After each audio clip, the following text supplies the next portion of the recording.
दिखाओ तो भौजी। अरे वाह, बहुत सुंदर डिजाइन छे। मम्मी तोरा मन छो बियाह से पहले भाईजी हर चीज दूटा होनी छलखिन ना, एगो तोरा लेल और एगो हमरा लेल।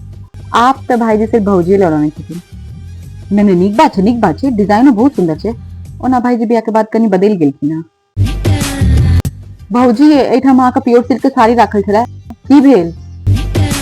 बहिन के दऽ देलियै? नहीं, पिछला बेर तो हम अहाँ से मंगने रहौं, लेकिन अहाँ हमरा तो नहीं देलियै। हमरा भेल अहाँके फेवरेट हैत, बहिन के दऽ देलियै। बढ़िया छै। हाँ हाँ, गोर लागे छै। ठीक छै, राखे छियै। नहीं नहीं, हमर साउस के फोन आयल रहन, मम्मी कहै छलखिन कि समझिनी एहि बेर होली में की पठा रहल छथिन। ओना भौजी अहाँ दुख नहीं करब, लेकिन अहाँ के घर से होली दिवाली में कहियो कोनो सनेश नहीं आयल है। नहीं, परिवार तो वह सब गुण होइ छै जे होली दिवाली तीज त्योहार में अपन बेटी के एठम सनेश पहुंचावे, लेकिन अहाँ के घर से तो कहियो किछ नहीं आयल। दाई गे दाई, तू बर्तन धो रहल छी मम्मी? जे भौजी अहाँ खराब नहीं मानब, लेकिन हम घर में रही छली ना तो हमर मम्मी से एक कपो नहीं धुआबे छलियै हँ, और अहाँ हमर मम्मी से बर्तन धुआ रहल छियै। बाप रे बाप। ओना भौजी किस्मत किस्मत की बात होइ छै। अहाँ के किस्मत कते नीक है, अहाँ के एते नीक परिवार में बियाह भ गेल। हमर भाई तो गए छलै। हमर मम्मी पापा तो बड़ सीधा छथिन।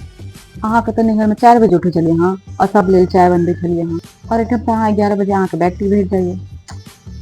किस्मत किस्मत के बात छै। हमरा देखियो, हम कत नैहर में जीन्स पेंट सब पहिर के घूमत रही छलियै, और अब सासुर में सूट बहुत मुश्किल से पहिरे छी, हरदम साड़ी पहिरे छी। किस्मत किस्मत के बात छै।